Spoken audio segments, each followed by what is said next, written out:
Olá pessoal, meu nome é Hélio, reta final do INSS, estamos aqui diretamente do interior do Ceará, Crato, e vamos fazer algumas revisõezinhas dessas leis especiais. Agora, o anistiado político. A primeira lei da anistia, que se tem notícia no país, é a 6683 de 79, sancionada por João Batista Figueiredo. Depois a gente teve previsão no artigo 8º da ADCT, os atos das disposições transitórias constitucionais, certo? Esses atos aqui ampliaram a certa abrangência da anistia. Ele fez retroagir os benefícios ao ano de 46, perseguição ocorrida mesmo antes de 1964. Essa 1946, na época, vigia o Estado Novo, né? Então, os efeitos retroativos, de acordo com o artigo 53, citado aí, certo? Ele retroage somente a data da promulgação da Constituição Federal. E ele criou uma aposentadoria também em regime excepcional. Essa aposentadoria, ela foi regulamentada lá no artigo 150 da Lei 8.213 do benefício, era constituída pelo INSS, essa aposentadoria, né? E tinha pensão também, que a pensão, ela não está prevista na IN normal, na 128, não está prevista no ADCT, não está previsto na Lei 8.213, ele está previsto nesse decretozinho, 611/92, artigo 29, certo? Que regulamentava a lei dos benefícios. À época, não é esse, que hoje quem regulamenta é o decreto 128/2022, e ele não vai constar lá essa pensão do segurado anistiado. Ele vai estar lá no artigo 109 do decreto 611, que era o decreto que regulamentava a lei de benefícios, 1213, né? Aqui só a título de curiosidade, essa aposentadoria foi concedida ao presidente Luiz Inácio, né? Por conta da cassação dos seus direitos sindicais e também por ter sido destituído do cargo de presidente dos sindicatos. Além dessas pensões, os anistiados ainda recebiam indenizações de valores elevados, né? O artigo 10.559, ele regula o artigo 8º. E aí a gente tem que ver o seguinte: qual é o fato gerador dessa anistia? O fato gerador é você ter sido atingido, né, pela perseguição política naquele período de exceção, né? Então está aqui, ele diz, foi atingido em decorrência de motivação exclusivamente política. O requerimento, você vai fazer o requerimento aonde? Junto à União, Ministério da Mulher, lá na comissão de anistia, né? Que é o órgão de assessoramento do Ministério da Mulher, da Família e Direitos Humanos. Então, no artigo 2º da lei, 559, então, fala quem são as pessoas que foram declarar, que os atos que configuram, certo? Que pode a pessoa conseguir anistia política. É muito grande essa lei aqui, a gente achou melhor dizer o seguinte: é melhor ter em mente que eles incluem desde punição, transferência, punições de ato disciplinar, cassação de aposentadoria, disponibilidade, impedimento de cargo público. Eu citei até o exemplo aqui, que tem um juiz federal, que ele era sindicalista, e na iminência do golpe militar, da entrada da ditadura militar, ele percebeu que ele seria deposto, e aí ele fez concurso para juiz federal, juiz do trabalho, passou em primeiro lugar, mas foi impedido de assumir o cargo de juiz federal. E aí, depois da lei de anistia, ele conseguiu a indenização milionária, e hoje ele tem uma aposentadoria excepcional, né? Não é ainda essa reparação, porque ele deu entrada antes dessa reparação, antes dessa lei 10.559. Bom, os direitos do anistiado é a reparação econômica, a declaração de anistiado político e a contagem para todos os efeitos do tempo em que ele esteve compelido ao afastamento. A contagem de tempo de serviço, você tem direito à contagem de tempo de serviço, né? Então, contagem de tempo de serviço, eu acho que para efeito de aposentadoria. Dentre aqueles que foram afastados, aqueles que sofreram esses atos, teve aqueles vereadores, certo, que foram obrigados a exercer gratuitamente o mandato eletivo de vereador, por força dos atos institucionais. E aí, nesse caso, como o vereador na época não era um cargo remunerado, você não recebia a retribuição para exercer o cargo de vereador, esse pessoal não vai ter direito ao recebimento da remuneração retroativa. Ele vai ter direito só à contagem de tempo de serviço.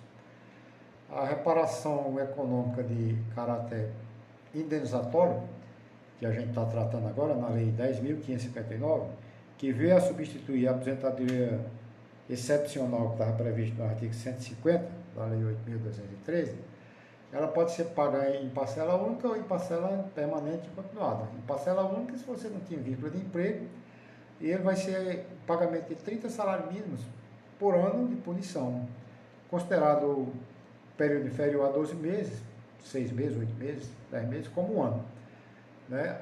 Desde que não ultrapasse o valor de 100 mil reais. A prestação continuada e permanente, ela vai ser devido àqueles anistiados, certo? Que comprovem o vínculo com a atividade laboral.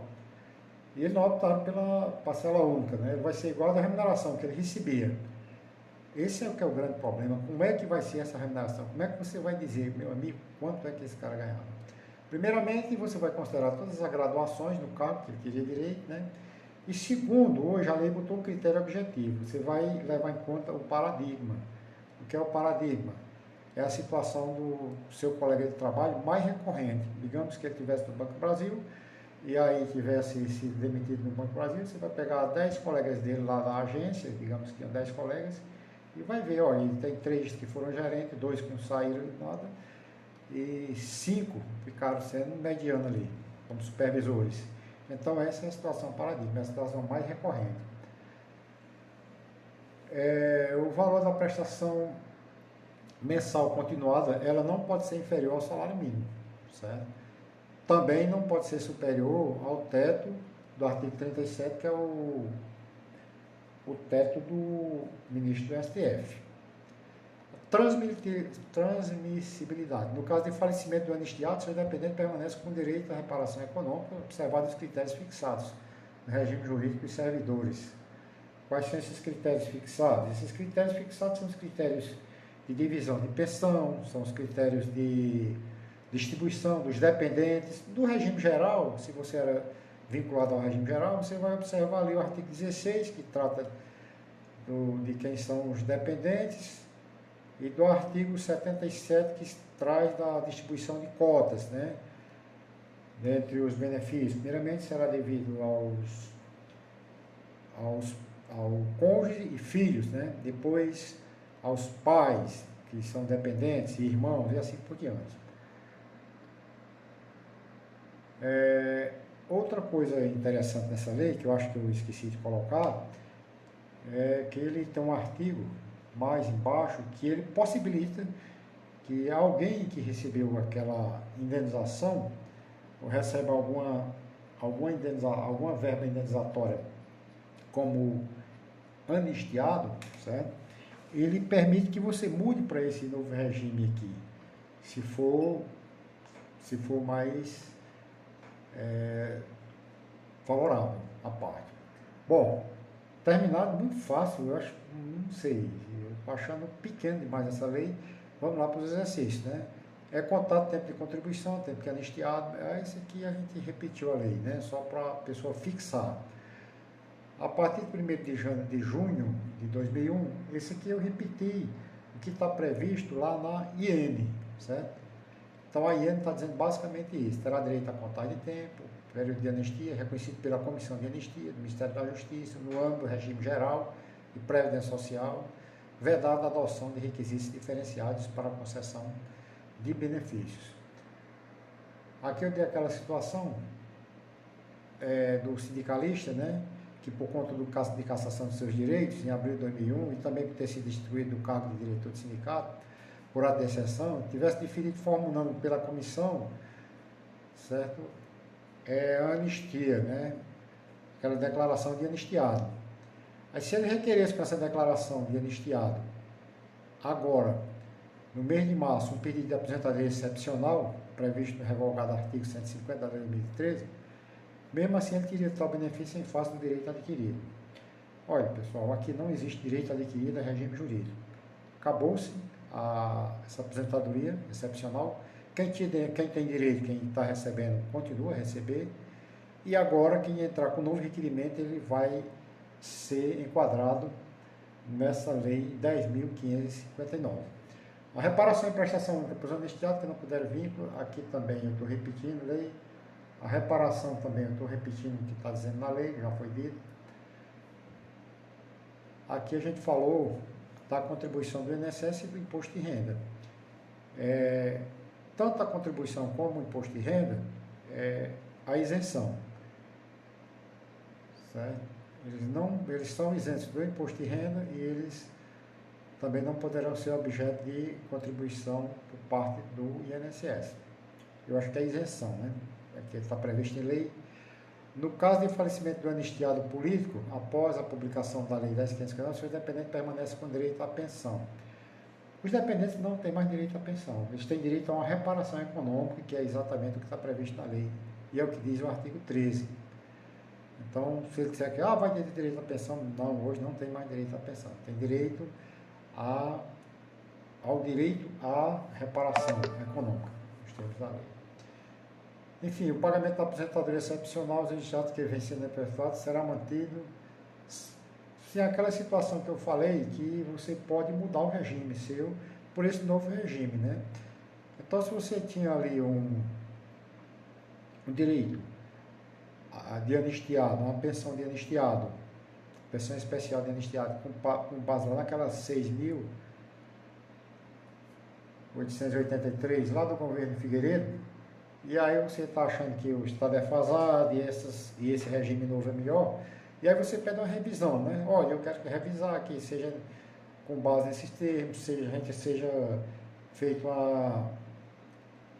uma revisão da minha renda, com base nesses parâmetros, com base nos meus paradigmas, tudo bem. Agora acontece o seguinte, que ele vai ser substituído, certo? Quando você fizer essa revisão, pelo esse regime de prestação mensal permanente e continuada, certo? Agora, essa revisão, ela não é obrigatória. Você, quando entrou o regime, ele não vai alterar a situação daqueles que estavam, tem o pessoal que estava numa situação melhor do que a lei atualmente. Então, ele tem o direito adquirido, né? E por fim, a gente disse que Chiquinho foi compelido a ser vereador, é aquela situação, né? Ele não vai ter direito à remuneração. Meus amigos, boa prova para vocês, boa sorte, que Deus lhe ajude. Quem está lendo esse pequeno resumo, certo? Espero que seja bastante esclarecedor. Deixe nos comentários algum erro, algum equívoco, nós estamos aqui para aprender também. Um grande abraço, vamos ser exa e vamos passar no INSS.